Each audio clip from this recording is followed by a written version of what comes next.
Olá, tudo bem? Psicóloga Roberta Rodrigues Alves Torres, e o tema dessa semana é sobre insegurança, ansiedade e medo. Cada uma dessas sensações, separadamente, já não são muito fáceis de lidar. Imagine quando uma pessoa se vê envolvida com essas questões todas misturadas dentro de si, que sofrimento psíquico não causa, né? Na sua rotina e no seu dia a dia e no seu interior. Para começar, eu gostaria de trazer definição sobre o significado de cada uma dessas palavras. Insegurança está relacionada a uma sensação de não segurança, né, de perigo, né?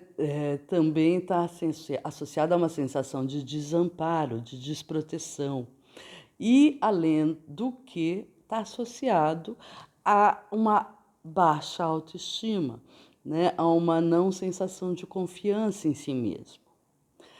Já a ansiedade, né? A ansiedade é um sofrimento psíquico também, às vezes acompanhado de um sofrimento físico, né? A pessoa sente algumas sensações físicas que geram sofrimento, né? Está relacionada a algo que nós não conhecemos, né? Há uma sensação de não saber sobre o que irá acontecer no futuro.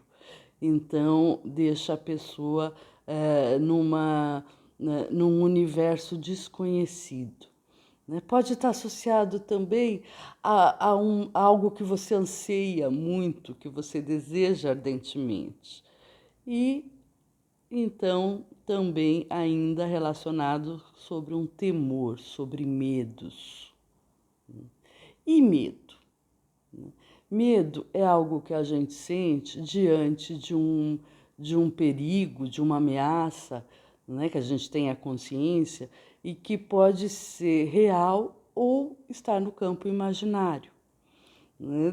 Também o medo ele está associado com um receio de você ser ofendido por alguém ou de você ofender alguém, né? De fazer mal com alguém. Então, isso às vezes desenvolve medo nas pessoas. E além do que ser esse temor que também está associado com algo que pode ser irracional ou estar fundamentado em alguma coisa. Pensando sobre isso, eu quis buscar um pouquinho mais para trazer para vocês. Fui buscar um livro que chama Insegurança, do Dr. Geraldo Massaro, que é um profissional que eu respeito, admiro demais, tanto profissionalmente como pessoa, né? E quis então estar trazendo, dividindo com vocês um pouco desse conteúdo maravilhoso que ele traz sobre esse livro, que ele está desenvolvendo um pouco do conhecimento, explicando o que é insegurança e as possíveis inseguranças que um indivíduo pode encontrar. Ele começa desenvolvendo uma comparação entre medo e insegurança. Ele desenvolve que medo pressupõe algo externo e que a insegurança pressupõe algo que está no interno, né? Então, está relacionado a uma pessoa que no seu desenvolvimento psíquico, né, desde da sua infância, desde os seus primeiros anos, passou por questões onde, nesse seu desenvolvimento, algumas coisas ficaram ali marcadas como algo que as deixaram inseguras. Então, ela surge desde a nossa nossos primórdios, na nossa formação, da nossa psique.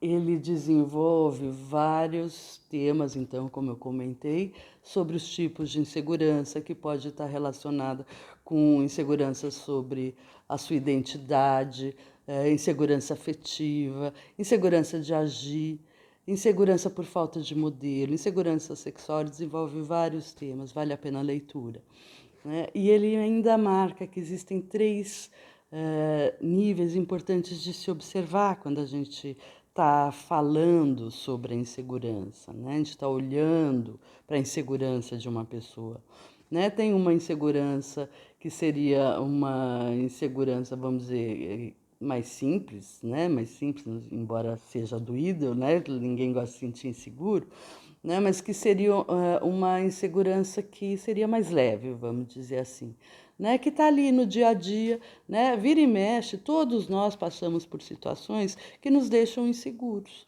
né? Natural, né? Nada preocupante, né? Faz parte, né? A gente logo consegue estabilizar. Tem a insegurança, que é um segundo nível, né, que ela começa a aflorar de uma forma um pouco mais forte, né? Então, normalmente ela vai vir acontecer quando a pessoa já tem lá os seus papéis desenvolvidos na vida e ela, num determinado momento, pode sentir que ela foi retirada de um lugar, num dos papéis, em alguma situação, desse lugar de segurança, e isso dá uma desestabilizada nos outros papéis também.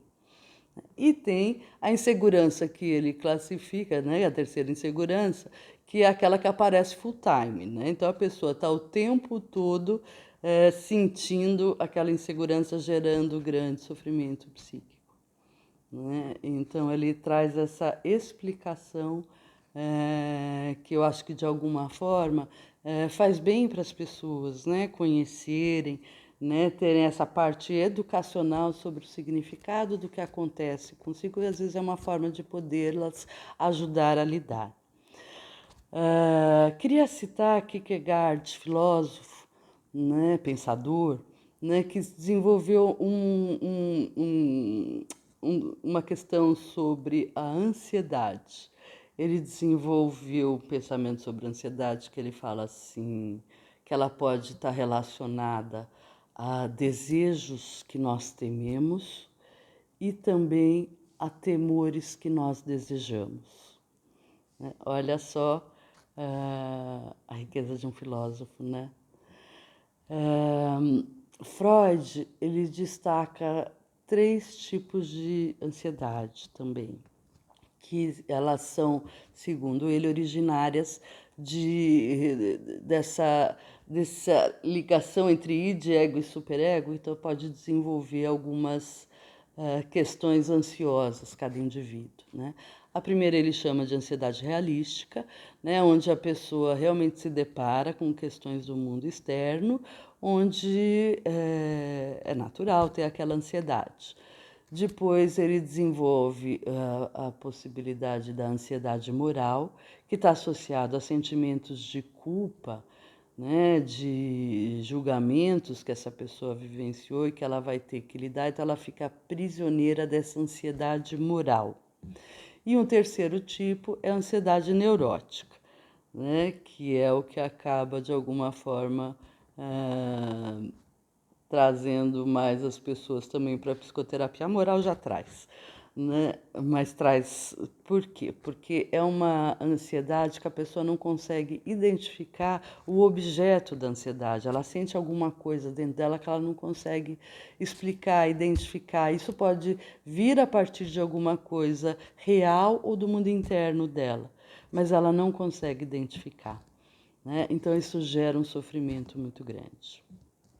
Então, estou trazendo essas questões para a gente pensar um pouquinho, né, para poder entender um pouco mais do sofrimento de uma pessoa que vai tendo essas questões todas misturadas. Então, às vezes, a partir de uma insegurança, né, eu vou desenvolvendo ansiedade e o medo aumenta a minha ansiedade, né? Então, questões separadas, mas que elas também se unem e que aumentam o sofrimento de uma pessoa, né? A pessoa que se sente numa ansiedade que gera esse tipo de sofrimento, lá vamos pensar também nos 3 níveis que o Dr. Geraldo levantou, né?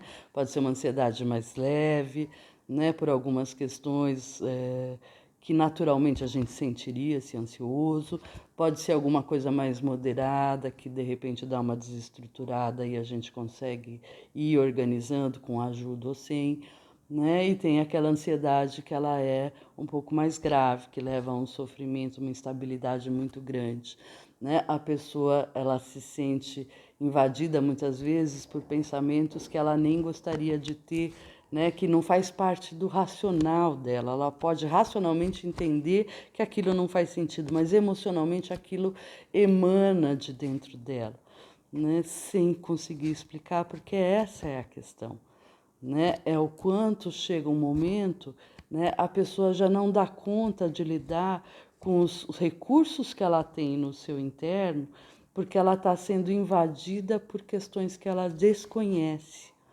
né? Então, é muito importante, né, que a pessoa possa olhar, reconhecer e, se for o caso, buscar ajuda.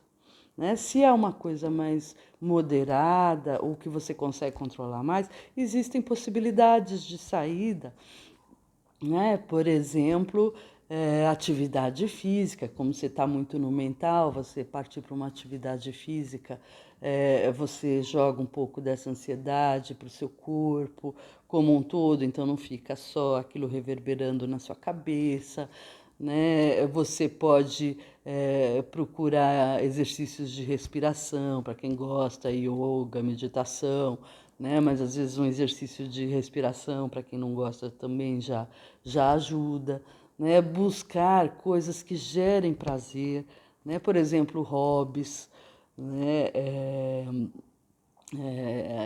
Atividades, né, que você gosta, que no momento que você sinta você consiga desconectar do pensamento, daquele sofrimento todo, né, e harmonizar internamente com outras questões, né? Então, são formas que às vezes conseguem fazer com que a gente saia desse sofrimento, né? Uma boa alimentação, um bom sono, evitar café, evitar ficar vendo tecnologia na hora de dormir. Então, são todos cuidados, né, com a nossa saúde como um todo, qualidade de vida, que poderia ajudar. Mas quando chega nesse sofrimento psíquico, né, não deixe de procurar ajuda. Vá procurar uma ajuda de psicoterapia, né? Você vá buscar se conhecer, para que você possa reconhecer quais são essas questões que estão te paralisando, te amedrontando e buscar recursos para o seu enfrentamento. Faça isso. Né? Não passe pelo sofrimento sozinho. Né? É uma fase que, quando acontece, é melhor você buscar esse recurso do que ficar nesse sofrimento intenso. Se você gostou, deixa seu like, indique para amigos e nos falamos semana que vem. Beijo grande, tchau.